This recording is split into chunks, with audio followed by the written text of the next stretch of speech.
Welcome to బీజేటీవీ. ముందుగా headlines చూద్దాం.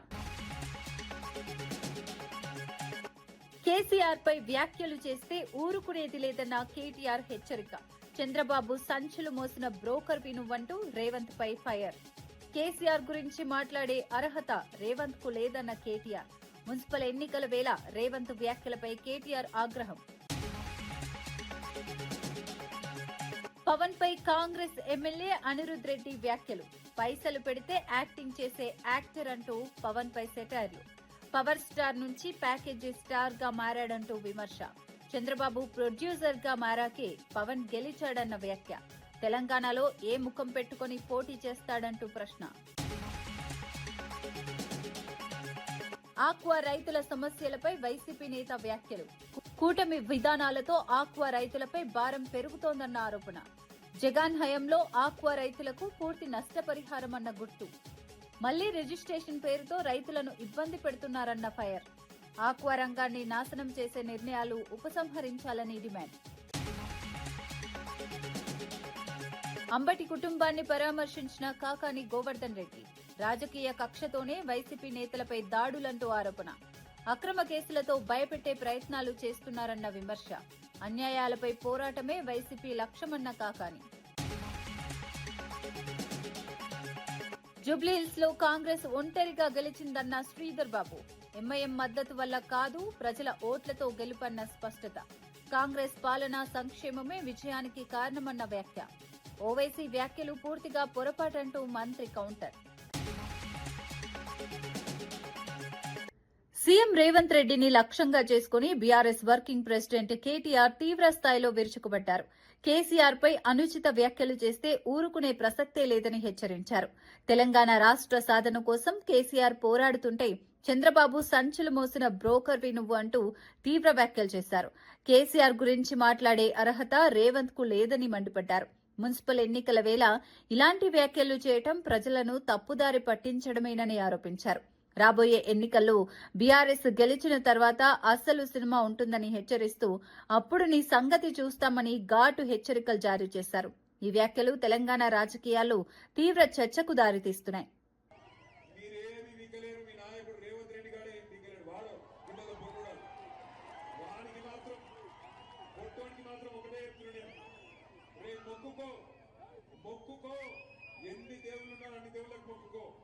తప్పిదారి మళ్ళా గులాబీ జెండా గెలిచిందా పొట్టోడా నీ గుర్తరా? కేసీఆర్ నువ్వు పట్టుకొని లేకపోతే కేసీఆర్ నువ్వు పట్టుకొని ఎటువంటి మాటలు మాట్లాడతావు? ఎవడరా నువ్వు? నాకు అది అడుగుతా. కేసీఆర్ తెలంగాణ తెచ్చిన్నాడు, ఎక్కడున్నాడు ఈ పొట్టోడు? సంచులు మోసుకుంటా చంద్రబాబు సంచులు మోసుకుంటా లేడు. సమైక్యవాదుల సంచులు మోసిన బ్రోకర్ నా కొడుకు ఇవాళ కేసీఆర్ తింటున్నాడు. అందుకే అంటున్నా, ఒక్కసారి లంగ మాటలకు దొంగ మాటలకు మోసపోయి ఈ అవులగాళ్ళకు అవకాశం ఇస్తే ఆ రోజు చెప్పిన వాడు ముందే ఏమన్నాడు? వెనకటి రోజులు తెస్తా అన్నాడు. మీరు ఏమో తెస్తారో అనుకున్నారు. వచ్చినాయా వెనకటి రోజులు? మళ్ళా లైన్లలో నిలబడే రోజులు వచ్చినాయా? పవన్ కళ్యాణ్ పై కాంగ్రెస్ ఎమ్మెల్యే అనిరుద్ రెడ్డి తీవ్ర స్థాయిలో విమర్శలు గుప్పించారు. పైసలు పెడితే యాక్టింగ్ చేసే యాక్టర్ అంటూ ఎద్దేవా చేశారు. 2019లో ప్రొడ్యూసర్ లేక ఒక్క సీటు కూడా గెలవలేదని, 2024లో చంద్రబాబు, లోకేష్ ప్రొడ్యూసర్లుగా మారడంతో గెలిచారని వ్యాఖ్యానించారు. మంత్లీ ప్యాకేజీ తీసుకుంటూ పవర్ స్టార్ నుంచి ప్యాకేజీ స్టార్ గా మారారని విమర్శించారు. ఇప్పుడు అది కూడా సరిపోక కొత్త ప్రొడ్యూసర్ను తెచ్చుకున్నారని వ్యాఖ్యానించారు. తెలంగాణపై దిష్టిబొమ్మ వ్యాఖ్యలు చేసిన పవన్ ఏ ముఖం పెట్టుకుని తెలంగాణలో పోటీ చేస్తారని ప్రశ్నించారు. ఈ వ్యాఖ్యలు రాజకీయంగా తీవ్ర దుమారం రేపుతున్నాయి.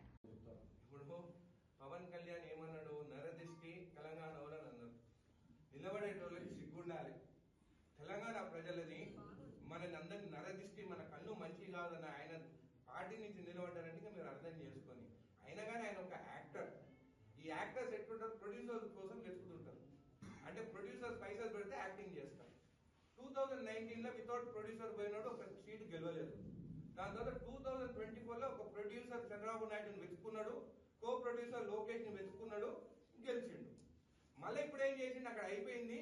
Monthly package star, Pawan star అని పేరు తెచ్చుకున్నాడు. ఇప్పుడు నాకు అది సరిపోతలేదు, నా కుటుంబం పెద్దది, ఎట్లా అని చెప్తే ఇప్పుడు కొత్త ప్రొడ్యూసర్ ని వెతుకున్నాడు. ఆయన పేరు మోడీ. ఆ మోడీ ప్రొడక్షన్ లో ఇప్పుడు తెలంగాణకు రావాలని అనుకుంటున్నారు. మళ్ళా ఈ ఇది హై బడ్జెట్. కొన్నిసార్లు హై బడ్జెట్ 1000 కోట్లు పెట్టినవి కూడా 50 కోట్లు రావు. సో ఈ హై బడ్జెట్ గెలుస్తారా ఓడిపోతారా అనేది ప్రజలు నిర్ణయించాలి. ముందు ఆ ఈగో ఇంకా అడ్డం పెట్టుకున్నా అట్లా. నేను కూడా ఆయన ఫ్యాన్ చిరంజీవి మూవీ చూస్తాను, బాలకృష్ణ మూవీలు చూస్తాను, ఏ మూవీ బాగుంటే ఆ మూవీ చూస్తాం. తెలంగాణకి వచ్చిన తర్వాత మళ్ళా ఆంధ్రోల కన్ను మన తెలంగాణ పైన పడ్డది. మన భూముల రేట్లు ఎక్కున్నాయి, ఆంధ్ర భూముల రేట్లు తక్కున్నాయి.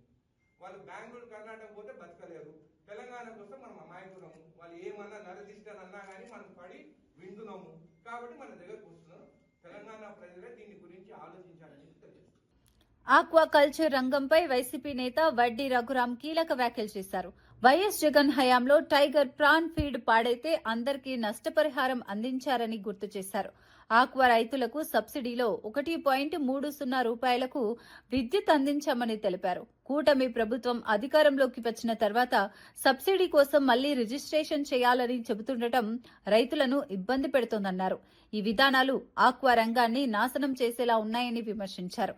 రైతులపై భారం మోపే నిర్ణయాలను వెంటనే ఉపసంహరించుకోవాలని డిమాండ్ చేశారు. ఆక్వా రైతుల సమస్యలు రాజకీయ చర్చకు దారితీస్తున్నాయి.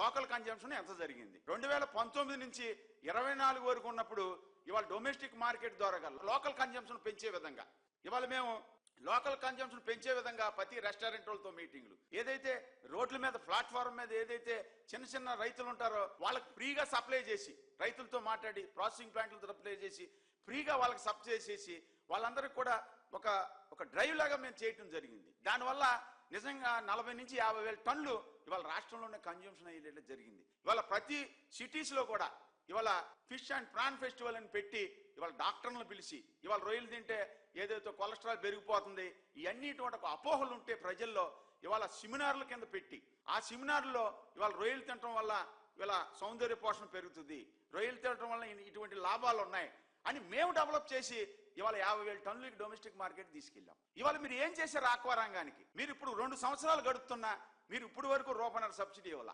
Aquaculture development authority zoom meeting రైతులతో పెట్టుకుని మీరు రైతులతో మాట్లాడకుండా, అంటే మీకు ఎల్లుండ aquaculture development authority zoom meeting ఉందని ప్రతి రైతు సోదరులకి, సంఘ నాయకులకి, ప్రాసెసింగ్ ప్లాంట్ వాళ్ళకి తెలిసి కూడా మీరు 4 రూపాయలు పెంచారంటే మీకు చంద్రబాబు నాయుడు గారికి ఎలాంటి సఖ్యత ఉన్నది అనేది మాకు తెలుసు. ఇదివరకు ఇలాగే 4 రూపాయలు మీరు మన ఫీడ్ కంపెనీ పెంచితే భారతమ్మ గారికి 3,000 కోట్లు, జగన్ గారికి ఏమో 4,000 కోట్లు ఇచ్చారని యాగి చేశారు. అంటే ఇప్పుడు మీరు 4 రూపాయలు పెంచారు కాబట్టి చంద్రబాబు నాయుడు గారికి ఒక 20,000 కోట్లు ఇచ్చారా? దీనికి సమాధానం చెప్పవలసిన అవసరం కూటమి ప్రభుత్వానికి ఉంది. అంటే మీరు ఏది అడితే అది లేనిది ఉన్నట్టు, ఉంది లేనట్టు, ఇది ఒక అలవాటు అయిపోయింది మీకు ఈ రాష్ట్రంలో.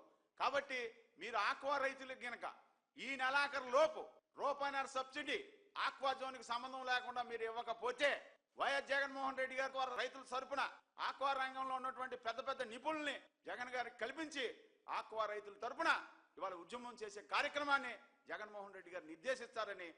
లడ్డూలో జంతు కొవ్వు అవశేషాలు లేవని సీబీఐ తేల్చి చెప్పడంతో కూటమి నేతలు మాట మార్చారని వైసీపీ రాష్ట్ర అధికార ప్రతినిధి పుత్తా శివశంకర్ రెడ్డి విమర్శించారు. ముందుగా జంతు కొవ్వు అన్నారు, ఇప్పుడు రసాయనాలు, హార్పిక్ అంటూ కొత్త రాగం అందుకుంటున్నారని ఆరోపించారు. ఆధారాలు లేకుండా తిరుమల లడ్డూ పవిత్రతను దెబ్బతీసేలా వ్యాఖ్యలు చేయడం దుర్మార్గమన్నారు. వెంకటేశ్వర స్వామి వారికి మంచి బుద్ధి ప్రసాదించాలని వ్యాఖ్యానించారు. ఈ వ్యవహారం భక్తుల మనోభావాలను దెబ్బతీస్తోందని, రాజకీయ లాభాల కోసం పవిత్ర అంశాలను వాడుకోవటం తగదన్నారు. మళ్లీ అవే ట్యాంకర్లను తిరిగి దొడ్డిదారిన టీటీడీలోకి వచ్చింది కూడా చంద్రబాబు హయాంలోనే. సో మరి కల్తీ ఆరోపణలకి సమాధానం చెప్పాల్సింది చంద్రబాబే కదా. కల్తీ నెయ్యి కేసుకు మూలం కీలకం అయినటువంటి ఈ ప్రశ్నలకి ఎప్పుడైనా చంద్రబాబు సహా కూటమిలోని వ్యక్తులు సమాధానం చెప్పారా? కనీసం పవన్ కళ్యాణ్ అయినా సమాధానం చెప్పారా? లేదా ఎల్లో మీడియా అయినా సమాధానం చెప్పిందా? లేదే. ఆరోపణలున్న 4 నెయ్యి ట్యాంకర్లను జూలై 25, 2024 టీటీడీ గోడౌన్ నుంచి వెనక్కి పంపారని మే 5వ తారీఖున 2025 దాఖలు చేసినటువంటి మొదటి ఛార్జ్ షీట్ లో సిబిఐ సిట్ స్పష్టంగా చెప్పింది. జూలై 25, 2024 రిజెక్ట్ చేసినటువంటి ఆ 4 నెయ్యి ట్యాంకర్లని డైవర్ట్ చేసి జూలై 27న శ్రీకాళహస్తి దగ్గర రాఘవేంద్ర క్రషర్ వద్ద పార్క్ చేశారని సిబిఐ సిట్ స్పష్టంగా చెప్పింది. తర్వాత ఆ 4 ట్యాంకర్లను కూడా దొడ్డిదారిన తిరిగి మళ్లీ టీటీడీలోకి వచ్చాయని, వాటిని ప్రసాదంలో వాడారని కూడా సిట్ మొన్న తాజాగా SIT final supplementary charge sheet 23 జనవరి 2026 పేజీ 44లో స్పష్టంగా చెప్పింది. మరి వీటికి సమాధానాలు చెప్పాల్సింది. మొత్తం జరిగిందంతా కూడాను సప్లై వచ్చింది, టెస్టింగ్ జరిగింది, రిజెక్ట్ అయింది, తిరిగి మళ్ళీ పార్క్ చేసి ఆ వాటిని ఎనికి పంపించింది, వాటిని లడ్డు ప్రసాదంలో వాడింది. ఇవన్నీ కూడాను చంద్రబాబు హయాంలోనే జరిగిందనేటువంటి ఛార్జ్ షీట్ లో పేజ్ నంబర్ 44లో కూడా చెప్పాక ఎల్లో మీడియా, చంద్రబాబు అందరూ కూడాను ఆ జగన్ గారి హయాంలో అంటారు. ఈ నెయ్యిలో కల్తీ జరిగిందా లేదా చెప్పాల్సింది చంద్రబాబే, ఆయనే బాధ్యుడు. వరంగల్ జిల్లా పర్వతగిరి మండలం శ్రీనగర్ క్రాస్ రోడ్డు వద్ద ఘోర రోడ్డు ప్రమాదం జరిగింది. ప్రైవేటు స్కూల్ బస్సును మద్యం మత్తులో ఉన్న ట్రాక్టర్ డ్రైవర్ ఢీకొనడంతో 2 మృతి చెందగా 12 మందికి తీవ్ర గాయాలయ్యాయి. ట్రాక్టర్ అతివేగంగా నడపడం వల్లే ప్రమాదం జరిగిందని స్థానికులు తెలిపారు. ప్రమాద సమయంలో బస్సులో సుమారు 40 మంది పిల్లలున్నారని సమాచారం. ట్రాక్టర్ డబ్బా పల్టీ కొట్టడంతో అందులో ప్రయాణిస్తున్న ఓ చిన్నారి, డ్రైవర్ మృతి చెందాడు. పిల్లలకు స్వల్ప గాయాలే కావడంతో పెద్ద ప్రమాదం తప్పిందని పోలీసులు తెలిపారు.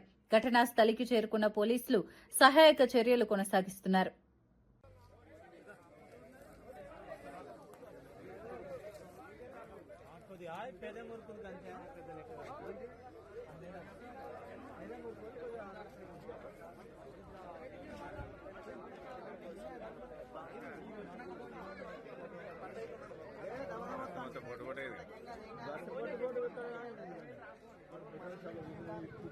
నమస్తే.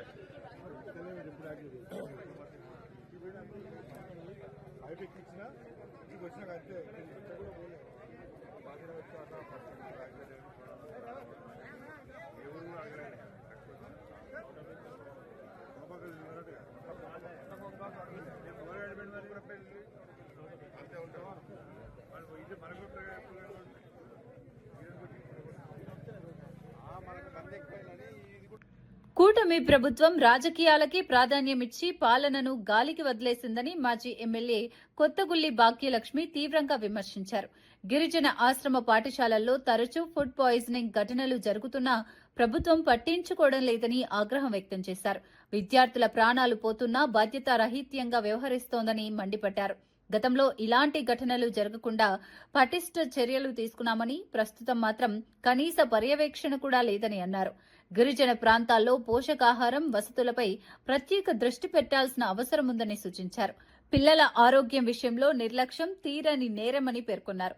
బాధ్యులపై కఠిన చర్యలు తీసుకోవాలని డిమాండ్ చేశారు. అదేవిధంగా ఆశ్రమ పాఠశాలలు, సాంఘిక సంక్షేమ పాఠశాలలో చదువుతున్నటువంటి పిల్లలందరికీ కూడా మంచి పౌష్టికాహారాన్ని అందించడంతో పాటు ఏదైతే రెగ్యులర్ స్కూల్లో చదువుతున్నటువంటి పిల్లలందరికీ కూడా మిడ్ డే మీల్స్లో భాగంగా వారం రోజులు కూడా ఒక్కొక్క రోజు ఒక్కొక్క రకమైనటువంటి మెనూతోని, ఎంతో ఆహ్లాదకరమైనటువంటి మెనూతోని పౌష్టికాహారం లోపం అనేది ఎక్కడ కూడా కనిపించకూడదనే ఒక ఇన్స్ట్రక్షన్స్తోని ఎన్నో జాగ్రత్తలు తీసుకొని జగనన్న గోరుముద్ద అనే కార్యక్రమాన్ని చేపట్టడం జరిగింది. ఆ జగనన్న గోరుముద్ద కార్యక్రమం ద్వారా ఎంతో మంది, లక్షలాది మంది పిల్లలకి మంచి పౌష్టికాహారాన్ని కల్పించినటువంటి ఆ ప్రభుత్వంతో పోల్చుకుంటే ఈరోజు చాలా అధ్వానంగా, అన్యాయంగా, ఎంతో ఘోరమైనటువంటి మెను ఈరోజు పాఠశాలల్లో కనిపిస్తూ ఉన్నాయి. అంటే ఎక్కడ కూడా పిల్లల యొక్క బాగోగులు కానివ్వండి, అదేవిధంగా వాళ్ళకి ఒక మంచి ఆహారాన్ని వాళ్ళకి అందించాలి, ఆహ్లాదకరమైనటువంటి వాతావరణంలో పిల్లలకి చదువులు చెప్పించాలి అనే ఒక ఆలోచన అనేది ఈ ప్రభుత్వానికి లేకపోవడం అనేది చాలా చాలా దురదృష్టకరం. ఇప్పటికైనా ఈ ప్రభుత్వంలో ఉన్నటువంటి నాయకులు కళ్ళు తెరుచుకొని, ఈ రోజు వరకు కూడా కళ్ళు మూసుకొని పరిపాలన చేస్తూ ఉన్నారు.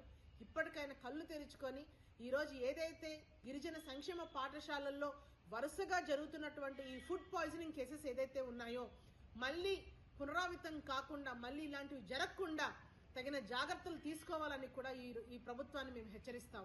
కేటీఆర్ మతి స్థిమితం కోల్పోయి దిగజారుడుగా మాట్లాడుతున్నారని ఫిషరీస్ కార్పొరేషన్ చైర్మన్ మెట్టు సాయి కుమార్ తీవ్రంగా విమర్శించారు. కల్వకుంట్ల కుటుంబాన్ని ప్రజలు రాజకీయంగా ఓడించి సీఎం రేవంత్ రెడ్డిని అధికారంలోకి తీసుకువచ్చారని స్పష్టం చేశారు. వ్యక్తిగత దూషణలకు దిగితే సహించబోమని హెచ్చరించారు. ప్రజా సమస్యలపై చర్చించాల్సిన సమయంలో వ్యక్తిగత ఆరోపణలు చేయటం రాజకీయ పతనానికి నిదర్శనమని అన్నారు. మున్సిపల్ ఎన్నికల వేళ ప్రజలు అభివృద్ధి సంక్షేమానికే ప్రాధాన్యం ఇస్తారని చెప్పారు. కేటీఆర్ తన మాటలను అదుపులో పెట్టుకోవాలని సూచించారు. లేకపోతే ప్రజలే తగిన గుణపాఠం చెబుతారని హెచ్చరించారు. ఎన్నిసార్లు చెప్పినా 100 సార్లు చెప్పినా గాడిద గాడిదనే, అడ్డగాడిద అడ్డగాడిదనే. అడ్డగాడిద పనులు చేసే కళ్ళకుండ తారక రామారావు ఇంకా నీకు మతిపోయింది, నీకు స్థితిపోయింది. గతిలేని మాటలు మతిలేని మాటలు మాట్లాడి నీ స్థాయిని ఇంకా చిన్న చేసుకొని చిత్తమారి పనిచేసే మాటలే కళ్ళకుండ తారక రామారావు. నీలాంటి అడ్డగాడిద మాటలు మాట్లాడి మా చాలా వ్యత్యాసాలు వాక్యాలు ఉన్నాయి. నీకు దమ్ము ధైర్యం ఉంటే నువ్వు మాట్లాడే ప్రతి మాటకి సమాధానం తీసుకునే సమయం దగ్గరలో ఉంది. చిల్లర మాటలు మాట్లాడతావు. రేవంత్ రెడ్డి గారి గురించి మాట్లాడే అర్హత నీకెక్కడ తమ్మి? మాట్లాడే ముందు, మాట్లాడే ప్రతి భాష ముందు, మాట్లాడే ప్రతి ఒక్క వ్యవస్థ ముందు నీలాంటి అడ్డగాడిదలు, ఇలాంటి కంచర్ గాడిదలను తీసేసి మూలకు కూర్చోబెట్టే సత్తా యనుమల రేవంత్ రెడ్డి గారిది. మర్చిపోయారా? డిసెంబర్ 3, 2023 అదే రోజు కదా మీ కుటుంబాన్ని, మీ బీఆర్ఎస్ పార్టీని బొందబెట్టిన రోజు, మీ కుటుంబాల అహంకారాన్ని తుదముట్టించిన రోజు. కల్వకుంట్ల తారక రామారావు, కల్వకుంట్ల చంద్రశేఖరరావు, తన్నీరు హరీష్ రావు, జోగులపల్లి సంతోష్ రావు, అదేవిధంగా ఎంతమంది కుటుంబ సభ్యులందరినీ ఒకటేసారి గంప గుత్తగా బొందబెట్టింది ఎవరు? ఆ పేరు మర్చిపోయారా? రాసుకోండి. యనుమల రేవంత్ రెడ్డి గారు. ఆ పేరే రేవంత్ రెడ్డి గారి పేరు ఉంటే బీఆర్ఎస్ పార్టీ నాయకుల లాగులు తడుస్తాయి. రాత్రిపూట నిద్ర పట్టట్లేదు. ఇలాంటి పిచ్చి మాటలు మాట్లాడే కల్వకుంట్ల తారక రామారావు ఇంకా మీ దత్తపుత్రుడు, మీ చెత్తపుత్రుల యొక్క వ్యవహారం చేసుకుంటే వ్యవహారంలో కూడా మీలాంటి చిల్లర మాటలు మాట్లాడే సమయం అంతనే ఉంటుంది. కాబట్టి నెల్లూరు జిల్లా వైఎస్సార్ కాంగ్రెస్ పార్టీ అధ్యక్షులు డాక్టర్ కాకాని గోవర్ధన్ రెడ్డి గుంటూరులో మాజీ మంత్రి అంబటి రాంబాబు నివాసానికి వెళ్లి కుటుంబ సభ్యులను పరామర్శించారు. ఈ సందర్భంగా వారికి ధైర్యం చెప్పారు. అనంతరం మీడియాతో మాట్లాడిన కాకాని రాజకీయ కక్షతోనే వైసీపీ నేతలను లక్ష్యంగా చేసుకుంటున్నారని ఆరోపించారు. అక్రమ కేసులు, దాడులతో భయపెట్టే ప్రయత్నాలు చేస్తున్నారని విమర్శించారు. వైఎస్సార్ కాంగ్రెస్ పార్టీ నేతలు ఎలాంటి ఒత్తిళ్లకు భయపడరని స్పష్టం చేశారు. పార్టీ శ్రేణులు ఐక్యంగా ఉండాలని పిలుపునిచ్చారు. ప్రజా సమస్యలపై పోరాటం కొనసాగుతుందని చెప్పారు. అన్యాయాలపై పోరాటమే తమ లక్ష్యమని పేర్కొన్నారు. సందర్భంగా తెలియజేస్తూ అంబటి రాంబాబు గారి మీద మీరు చేసినటువంటి దాష్టికం గాని, అరెస్టును గాని వైఎస్ఆర్ కాంగ్రెస్ పార్టీ పక్షాన అందరం ఖండిస్తున్నాం. ఆ కుటుంబం అందరం అండగా నిలుస్తాం. ఇది వైఎస్ఆర్ కాంగ్రెస్ పార్టీ అనేటువంటిది ఒక కుటుంబం లాంటిది, కుటుంబ వ్యవస్థ లాంటిది. కాబట్టి ఖచ్చితంగా మా నాయకుడి దగ్గర నుంచి చిన్న స్థాయి కార్యకర్త వరకు అందరం కలిసిమెలిసి ఉంటాం. ఎటువంటి పరిస్థితి వచ్చినా సరే దాన్ని సమర్థవంతంగా ఎదుర్కోవడానికి, తిప్పికొట్టడానికి అందరం ఐకమత్యంగా ఒకే త్రాటి మీద నిలిచి అందరం కూడా ఆ కుటుంబాలకు అండగా నిలవడం జరుగుతుంది. అందుకోసం ఈ రోజు వచ్చి అందరితో కలిసి ఆ కుటుంబ సభ్యులకు పరామర్శించడం జరిగిందని చెప్పి ఈ సందర్భంగా తెలియజేస్తూ మరొకసారి అందరు మీడియా సమక్షంలో రాంబాబు గారి బిడ్డ మౌనికమ్మ మాట్లాడినటువంటి నిజంగా రాంబాబు గారు అరెస్ట్ కన్నా కూడా మేమందరం ఎమోషనల్ గా ఫీల్ అయింది. ఆ బిడ్డ ధైర్యంగా వచ్చి ఈ రోజు ప్రశ్నించేటువంటి విధానం, ప్రశ్నిస్తున్నటువంటి తీరు, స్పష్టత, దానికి ఈరోజు ప్రభుత్వం సమాధానం చెప్పలేక ఆ పాపకి రాజకీయ అనుభవం లేదు. వచ్చి నేరుగా తండ్రికి సంబంధించినటువంటి అన్యాయానికి సంబంధించి, మీరు చేసినటువంటి దాడులకు సంబంధించి, మీరు చేసినటువంటి దుర్మార్గాలకు సంబంధించి ప్రశ్నించేటువంటి పరిస్థితుల్లో మీరు సమాధానం చెప్పలేక నిలబడిపోతున్నారు. కాబట్టి ఆ బిడ్డకి హృదయపూర్వకమైనటువంటి అభినందనలు తెలియజేస్తూ తప్పనిసరిగా పోరాట పటిమ కలిగినటువంటి కుటుంబం రాంబాబు గారి కుటుంబం. రాంబాబుతో సహా చిన్నప్పటి నుంచి ఆ బిడ్డలకి పోరాటాన్ని గురించి, ఏదైనా ఆటుపోట్ల గురించి నేర్పించుంటాడు. కాబట్టి ఎవ్వరు కూడా భయపడరు. చంద్రబాబు నాయుడు ఏం ఆనందపడాల్సినటువంటి అవసరం లేదు. ఏదో నేను జైల్లో పెట్టానని సంకలు పుట్టుకోవాల్సినటువంటి అవసరం లేదు. ముందుంది ముసళ్ళ పండుగ అన్నట్టుగా ఆ చంద్రబాబు నాయుడు గుర్తుపెట్టుకోవాల్సింది, ఎన్ని కుటుంబాలు అయితే మీరు గోడు మనిపించారో, ఎన్ని కుటుంబాలు అయితే ఇబ్బందులు పెట్టారో లెక్క మీరు కూడా రాసుకుంటూ ఉండండి. దానితో పాటు మీరు అంతకు 10 రెట్లు ఇబ్బంది పడేటువంటి రోజు పరిస్థితి మీకు వస్తుందని చెప్పి హైదరాబాద్ చేవెళ్లలో మహిళా న్యాయవాది స్వప్న హత్యను ఖండిస్తూ విజయవాడలో న్యాయవాదులు నిరసన చేపట్టారు. విజయవాడ బార్ అసోసియేషన్ ఆధ్వర్యంలో స్వప్న చిత్రపటానికి నివాళులర్పించారు. నిందితులను వెంటనే అరెస్టు చేయాలని డిమాండ్ చేశారు. న్యాయవాదులపై జరుగుతున్న దాడులు పెరుగుతున్నాయని ఆందోళన వ్యక్తం చేశారు. అడ్వకేట్స్ ప్రొటెక్షన్ యాక్ట్ తీసుకురావాలని ప్రభుత్వాన్ని కోరారు. న్యాయ వృత్తికి భద్రత కల్పించాల్సిన బాధ్యత ప్రభుత్వానిదేనని స్పష్టం చేశారు. న్యాయం కోసం పోరాడే వారే అసురక్షితంగా మారితే ప్రజాస్వామ్యానికి ప్రమాదమని హెచ్చరించారు.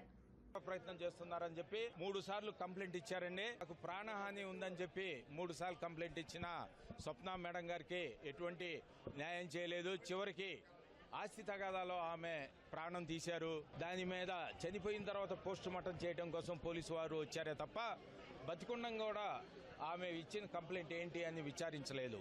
స్వప్న గారి అకాల మరణానికి అలాగే ఆస్తి తగాదాలో ఆమె ప్రాణం తీసిన వారిని శిక్షించాలి, కఠినంగా శిక్షించాలి. పోలీసు వ్యవస్థను ప్రార్థిస్తున్నాను. ఇప్పటికైనా మా న్యాయవాదులను కాపాడటం కోసం ప్రభుత్వాలు అడ్వకేట్ ప్రొటెక్షన్ యాక్ట్ని ఎమ్మటే తీసుకురావాలి. తిరుమల లడ్డు కల్తీ జరగలేదని డొంక తిరుగుడు సమాధానాలు చెబుతూ ప్రజలను మభ్యపెడుతున్నారని పులివెందుల ఎమ్మెల్సీ రామ్ గోపాల్ రెడ్డి మండిపడ్డారు. హిందూ మతాన్ని నాశనం చేయాలన్న దురుద్దేశంతోనే ఈ వ్యవహారం జరిగిందని ఆరోపించారు. వైసీపీ హయాంలో జరిగిన తప్పులకు హిందూ సమాజానికి క్షమాపణ చెప్పాలని డిమాండ్ చేశారు. అసలు అంశాన్ని పక్కన పెట్టి డైవర్షన్ రాజకీయాలు చేస్తున్నారని విమర్శించారు. కోట్లాది భక్తుల విశ్వాసాలకు సంబంధించిన అంశంపై స్పష్టత ఇవ్వకుండా మాటలు మార్చడం సరికాదన్నారు. లడ్డూ వివాదంపై నిజాలు బయటకు రావాలని డిమాండ్ చేశారు. వాదన చేయడం జరుగుతోంది. రాజశేఖర రెడ్డి గారి కుటుంబం ఈ రాష్ట్రానికి ముఖ్యమంత్రి అయిన తర్వాతనే వెంకటేశ్వర స్వామి గారికి కూడా ప్రమాదం పుట్టుకొచ్చింది.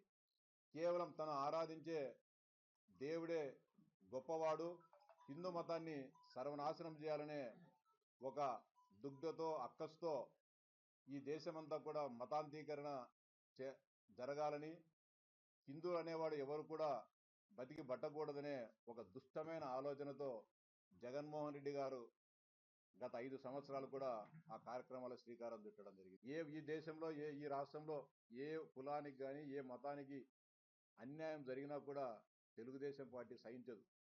క్రిస్టియన్స్కి అన్యాయం జరిగినా సహించం, మైనారిటీ ముస్లిం సోదరులకు అన్యాయం జరిగినా కూడా సహించం. ఇది మతాల మధ్య కొట్లాట కాదు, కులాల మధ్య కొట్లాట కాదు. ఒక మతాన్ని నువ్వు దెబ్బతీసే విధంగా చేస్తున్న కుట్రలను ఆపాలని చెప్పి జగన్మోహన్ రెడ్డి గారిని ఈ సందర్భంగా డిమాండ్ చేస్తా ఉన్నాం. మున్సిపల్ ఎన్నికల వేళ నిజామాబాద్ లో ఎంఐఎం నేత అక్బరుద్దీన్ ఓవైసీ చేసిన వ్యాఖ్యలు రాజకీయ వర్గాల్లో చర్చనీయాంశంగా మారాయి. సీఎంల దగ్గరికి మేము వెళ్లం, వాళ్లే మా దగ్గరికి రావాలి అంటూ వ్యాఖ్యానించారు. రెడ్డి అయినా రావు అయినా మా దగ్గరికి రావాల్సిందేనని చెప్పడం ద్వారా ఎంఐఎం రాజకీయ బలం ఎంత ఉందో స్పష్టం చేయాలనే ప్రయత్నంగా ఈ వ్యాఖ్యలను రాజకీయ విశ్లేషకులు చూస్తున్నారు. జూబ్లీహిల్స్ ఉప ఎన్నికలో ఎంఐఎం మద్దతు లేకుండా కాంగ్రెస్ గెలిచిందా అని ప్రశ్నిస్తూ కాంగ్రెస్ విజయాల్లో తమ పాత్ర ఉందని సూచించారు. మున్సిపల్ ఎన్నికల్లో ఎంఐఎం ప్రభావం కీలకంగా మారే అవకాశం ఉందని ఈ వ్యాఖ్యలు సూచిస్తున్నాయి. ఓవైసీ వ్యాఖ్యలపై కాంగ్రెస్, బీజేపీ నేతలు స్పందించే అవకాశం ఉంది.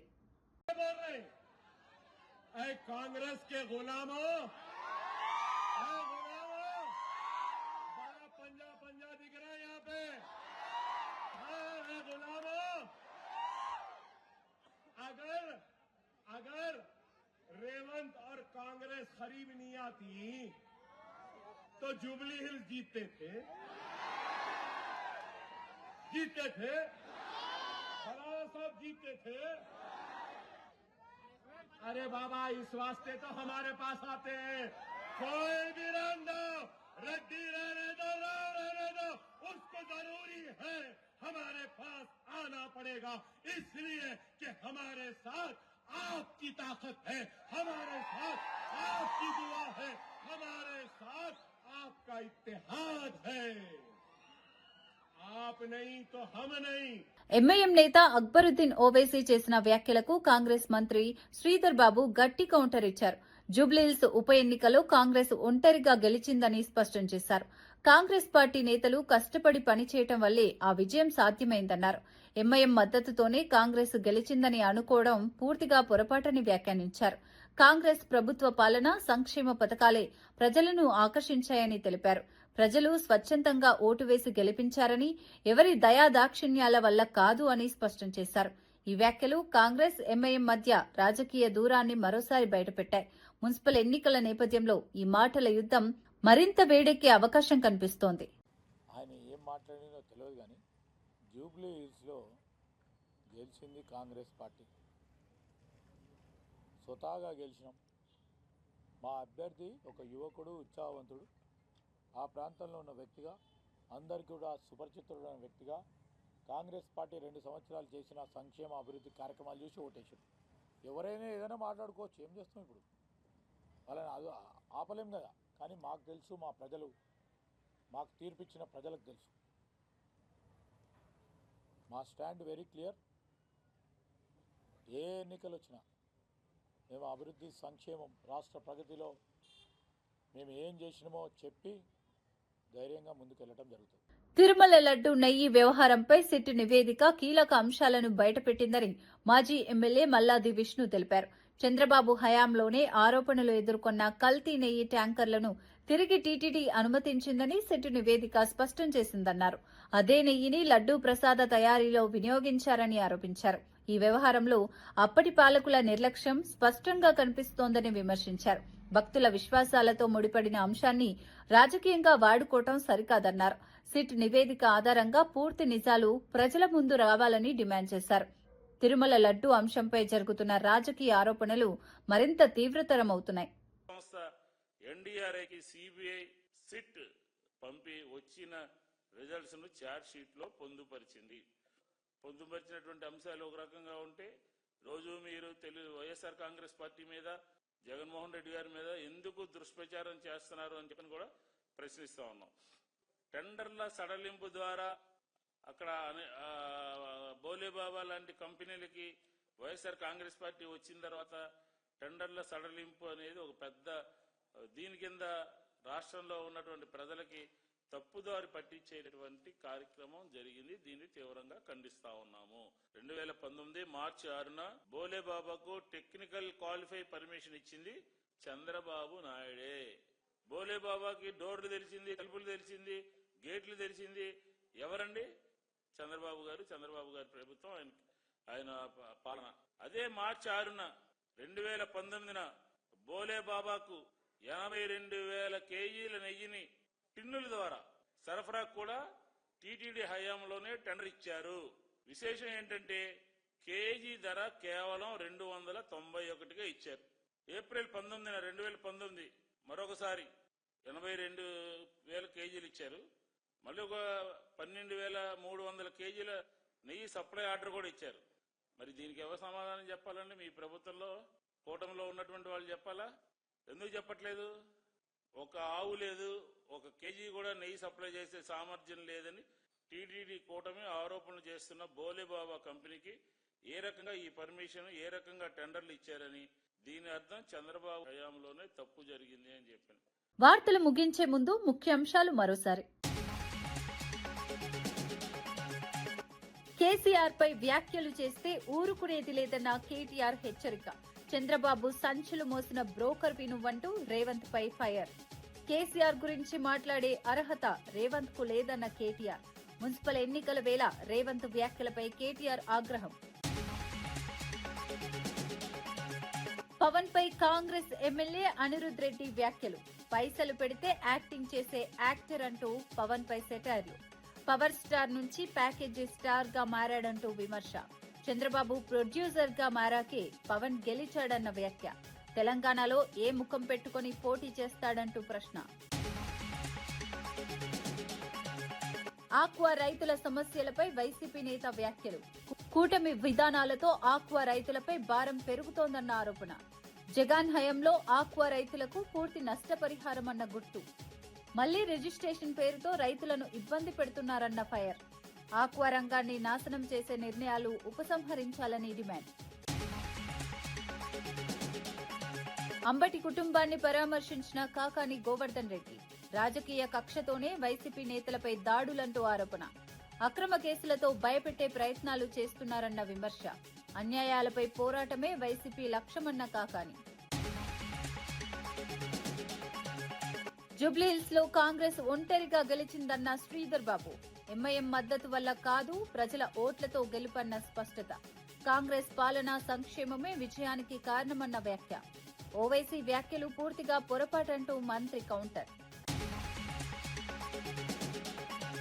ఇవి ఈనాటి వార్తా విశేషాలు. మరో బులెటిన్లో మళ్లీ కలుద్దాం.